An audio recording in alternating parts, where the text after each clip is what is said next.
Taqwa bukan wasiat para khatib. Taqwa bukan wasiat para imam. Taqwa bukan wasiat para da'i. Taqwa bukan wasiat ulama, tetapi taqwa wasiatullah kepada Nabi kita Nabi Muhammad sallallahu alaihi wasallam, ya ayyuhan nabi ittaqillah. Taqwa wasiatullah kepada orang-orang yang beriman, ya ayyuhalladzina amanu ittaqullah. Taqwa wasiatullah kepada seluruh manusia, ya ayyuhan nas ittaqu rabbakum. Taqwa wasiatullah kepada umat Nabi Muhammad dan ummah yang terdahulu. Walaqad wassayna alladhina utul kitaba min qablikum wa iyyakum an ittaqullah. Kunci kebahagiaan dan keselamatan dunia dan akhirat taqwa. Kunci diterima amal ibadah kita di sisi Allah taqwa. Innama yataqabbalu Allah minal muttaqin. Jaminan keluar dari segala kesulitan dan kesusahan taqwa. Wa man yattaqillah yaj'al lahu makhraja. Bahkan menjaminkan rizki dari tempat yang kita tidak pernah nyangka. Wa yarzuqhu min haitsu la yahtasib. Jaminan dalam kemudahan dalam segala kehidupan itu taqwa. Wa man yattaqillah yaj'al lahu min amrihi yusra. Bahkan dengan taqwa dapat jaminan selamat dari siksa neraka jahannam. Thumma nunajji alladhina ittaqaw wa nadharu adh-dhalimina fiha jithiya.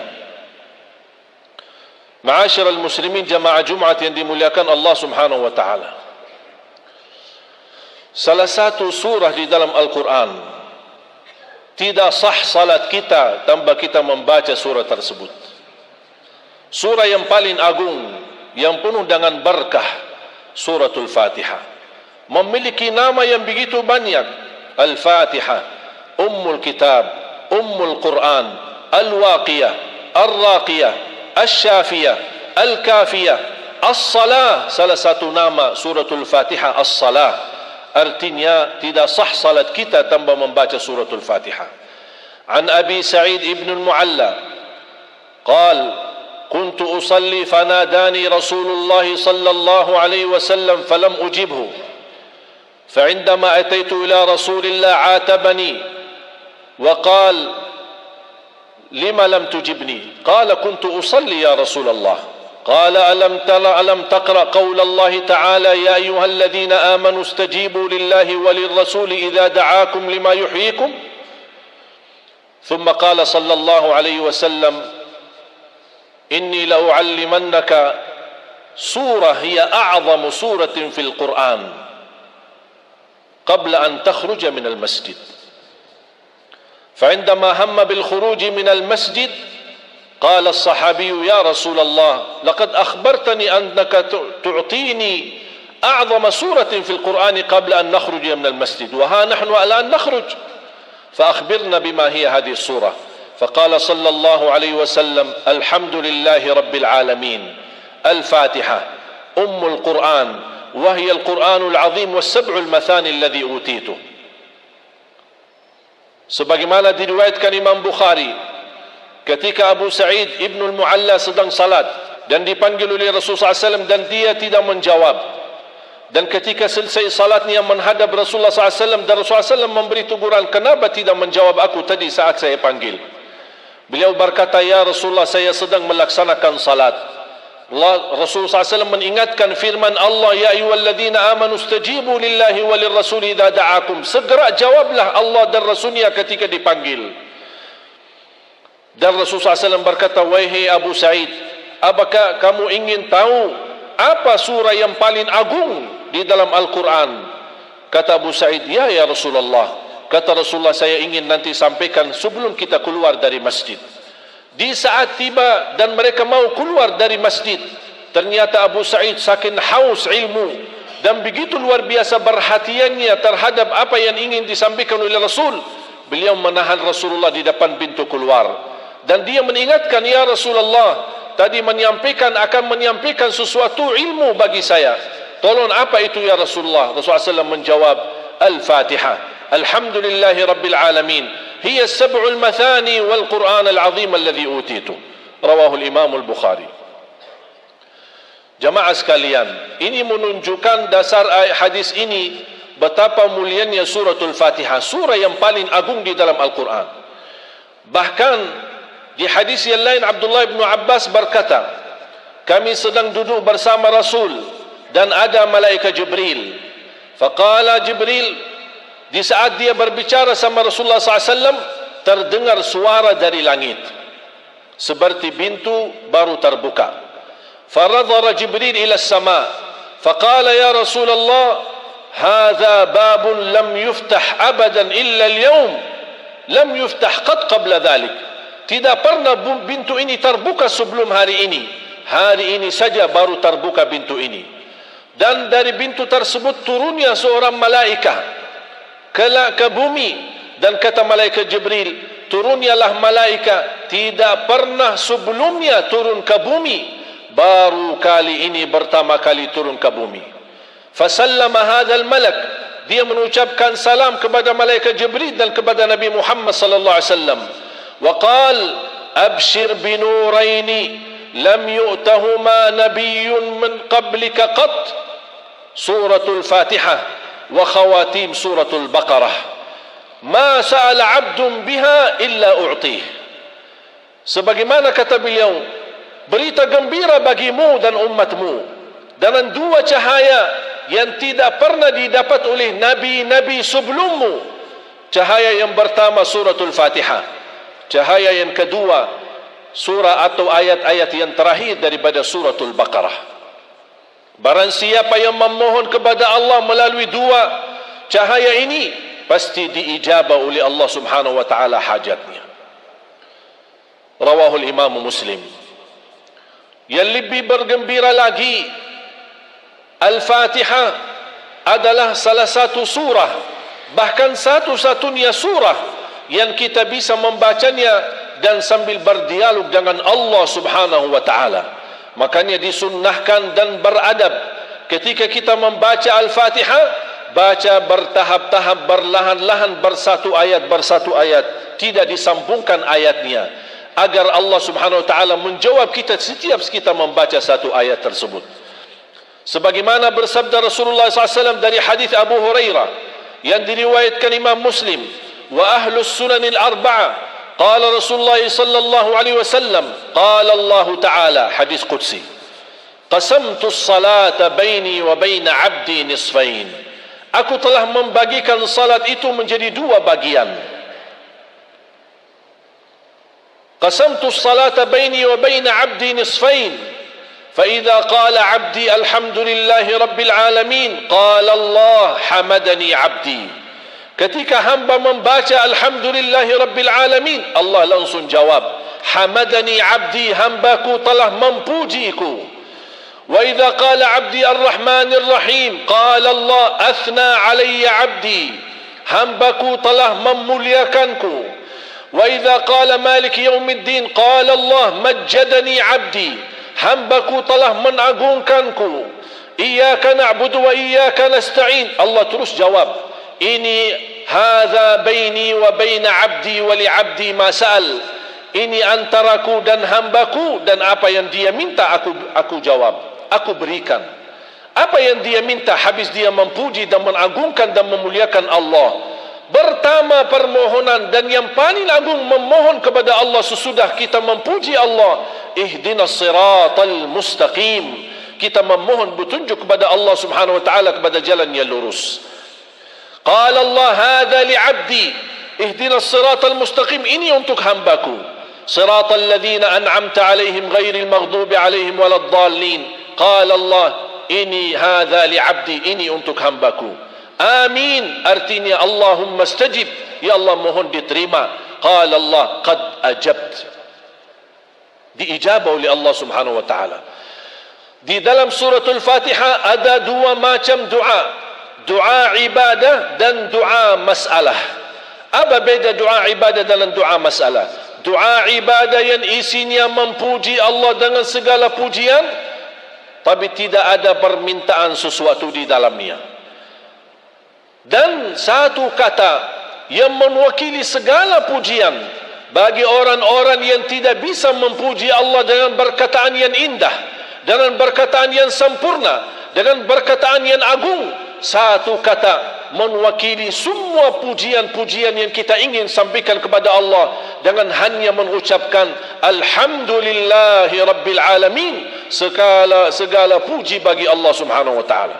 Bagi orang yang awam yang merasa dirinya tidak bisa memuji Allah, jangan sedih, jangan khawatir. Dalam sebanyak-banyak mengucapkan alhamdulillahi rabbil alamin, anda sudah mewakili segala pujian dan memuji Allah dengan perkataan yang tersempurna dan yang terbaik. Dan itulah yang disebutkan doa ibadah, yang kita puji Allah tapi tidak di dalamnya ada permintaan. Dan yang kedua, doa masalah yang isinya memohon sesuatu kepada Allah Subhanahu wa taala. Dan sebaik-baik doa selalu diawali dengan doa ibadah, memuji Allah, baru kita masuk kepada tahap meminta kepada Allah. Dan sebaik-baik permintaan ihdinas siratal mustaqim, baru memohon kepada Allah sesuatu yang lain yang kita harapkan. Ma'asyiral muslimin yang dimuliakan Allah Subhanahu wa taala, Al-Fatihah merupakan doa bagi kita semua. Bagi orang-orang yang tidak bisa berdoa, yang tidak bisa mempanjatkan permohonannya kepada Allah, tapi keinginannya banyak, hajatnya banyak, keperluannya banyak, tapi dia tidak mengerti bahasa-bahasa doa yang pas, atau yang paling enak, atau yang paling tepat untuk kita memohon kepada Allah. Jangan khawatir, jangan kita membaca Al-Fatihah, apapun yang kita niatkan akan Allah kabulkan hajat kita. Bukan hanya untuk orang yang sudah wafat kita bacakan Al-Fatihah, kita yang masih hidup perlu membacakan Al-Fatihah sebagai obat untuk diri kita, sebagai ruqyah buat diri kita, bahkan sebagai obat untuk melindungi anak-anak kita dari segala bahaya dan keburukan. Al-Fatihah mewakili segala doa bagi orang-orang yang tidak bisa berdoa kepada Allah dalam bahasa Indonesia maupun bahasa Arab. Makanya jamaah sekalian, jangan disia-siakan. Bahkan ada sebagian ulama menjadikan Al-Fatihah wirid sehari-harinya, dari habis subuh sampai terbit matahari di pagi hari, menjadikan wirid berkali-kali membacakan Al-Fatihah untuk dirinya dan untuk keluarganya. Al-Fatihah memang surah yang paling agung, sebagaimana ayat Al-Kursi, ayat yang paling agung di dalam Al-Quran. Ma'asyiral muslimin, jangan sia-siakan suratul Fatihah. Mari kita sama-sama menghayati 17 kali kita baca dalam sehari-hari kita, dalam salat fardu kita. Tapi gimana kita belum merasakan tersentuh hati kita saat kita berbicara langsung sama Allah, dan Allah menjawab kita di setiap satu ayat yang kita baca dari suratul Fatihah.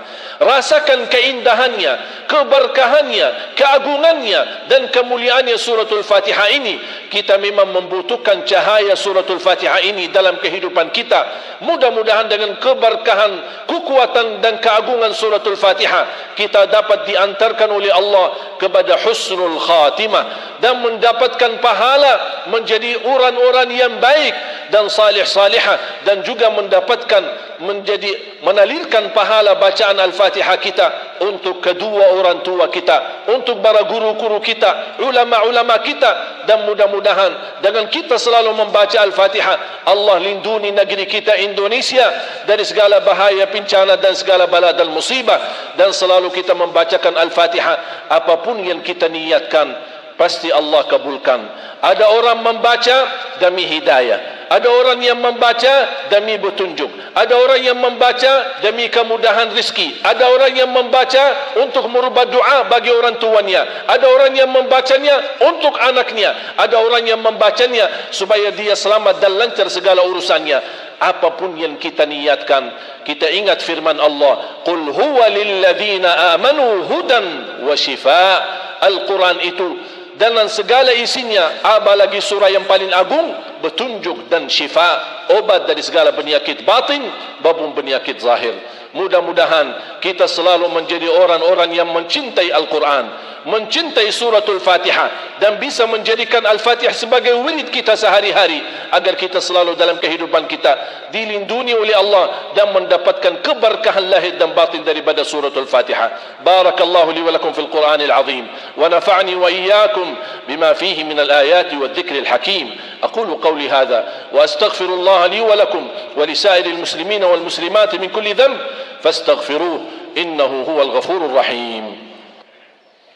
الحمد لله على إحسانه والشكر له على توفيقه وامتنانه أشهد أن لا إله إلا الله وحده لا شريك له تعظيما لشانه وأشهد أن سيدنا ونبينا محمدا عبده ورسوله الداعي إلى رضوانه صلوات ربي وسلامه عليه وعلى آله الطيبين الطاهرين وصحابته المهاجرين والأنصار أجمعين وعنا معهم بمنك وكرمك يا أرحم الراحمين. معاشر المسلمين, salah satu amalan yang terbaik di hari Jumat adalah sebanyak-banyaknya bersalawat kepada Nabi Muhammad sallallahu alaihi wasallam.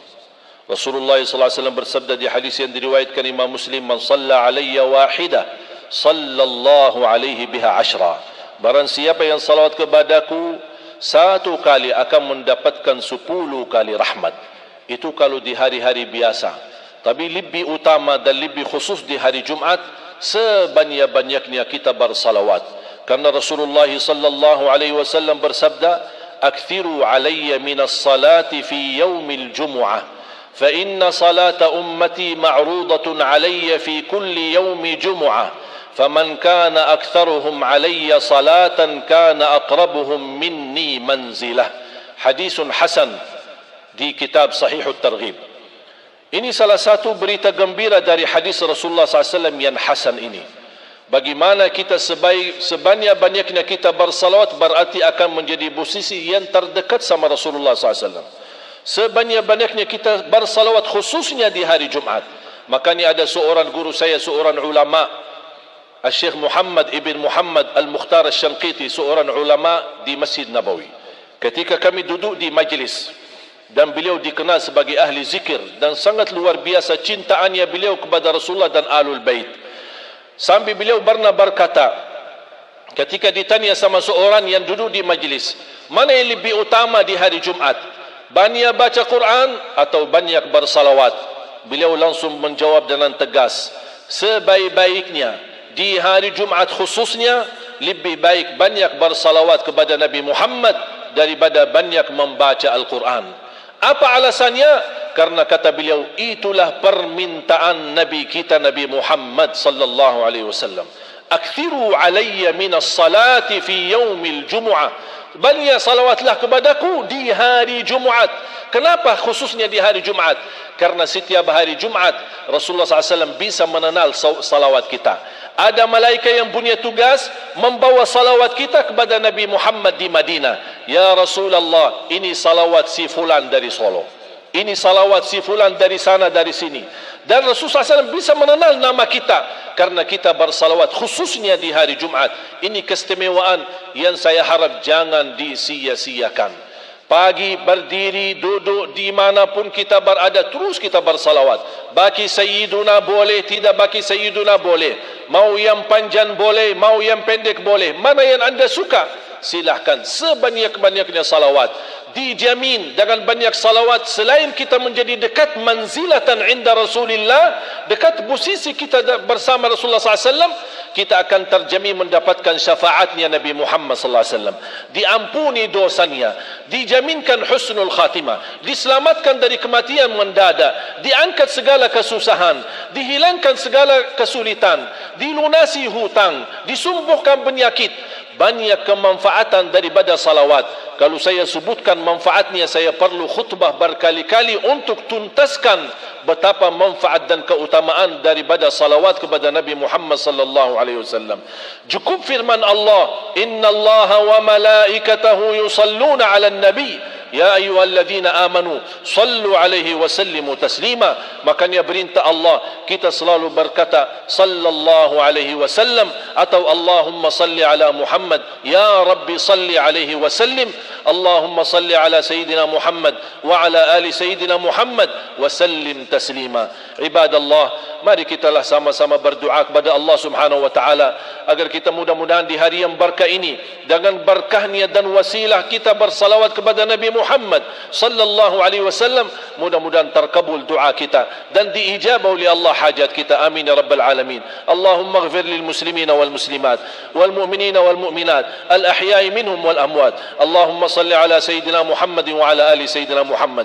Ya Allah, aku mohon, ya Allah, aku mohon dengan nama-Mu yang agung dan mulia untuk semua jamaah sebagaimana diberikan kemudahan kita sama-sama berkumpul di Masjid Jami' As-Sagaf ini. Berilah kepada kami kemudahan sama-sama bertemu kembali di dalam surga-Mu ya Allah bersama Nabi Muhammad sallallahu alaihi wasallam. Ya Allah, berkahi umur kami, berkahi rizki kami, berikan kemudahan bisa ke tanah suci, haji dan umrah dan ziarah Nabi Muhammad sallallahu alaihi wasallam birahmatika ya arhamar rahimin. Allahumma salli ala Muhammad wa ala ali Muhammad. Ya Allah, tuliskan nama-nama kami dan keluarga kami orang-orang yang mendapatkan syafaat Nabi Muhammad sallallahu alaihi wasallam, karena salat kami perlukan nanti di hari kiamat, di hari yang sangat susah dan hari yang sangat sulit. Ya dzal jalali wal ikram. Allahumma inna nas'aluka al-'afwa wal 'afiyah wal mu'afata ad-da'ima fi ad-din wad dunya wal akhirah. Allahumma ahyina muslimin wa tawaffana mu'minin wa adkhilna bi rahmatika fi 'ibadika as-salihin. Ya الله بها يا الله بها يا الله بحسن الخاتمة. اللهم صل على سيدنا محمد وعلى آل سيدنا محمد. ربنا تقبل منا إنك أنت السميع العليم وتب علينا إنك أنت التواب الرحيم. يا الله, berilah kepada negeri kami Indonesia pemimpin yang takwa, pemimpin yang adil, pemimpin yang amanah, pemimpin yang ikhlas dan jujur untuk agama-Mu dan ikhlas dan jujur melayani rakyatnya ya dzal jalal wal ikram. Lindunilah negeri kami dari segala bala dan musibah. Jadikan negeri kami Indonesia negara ma'mur, baldatun tayyibatun wa rabbun ghafur. Allahumma salli ala Sayyidina Muhammad wa ala ali Sayyidina Muhammad. Allahumma rabbana atina fid dunya hasanah wa fil akhirati hasanah wa qina adzaban nar. Ibadallah, inna Allah ya'muru bil adli wal ihsan wa ita'i dhil qurba wa yanha 'anil fahsya'i wal munkari wal baghi ya'idhukum la'allakum tadhakkarun. فاذكروا الله العظيم الجليل يذكركم واشكروه على نعمه وآلائه يزدكم ولذكر الله أكبر والله يعلم ما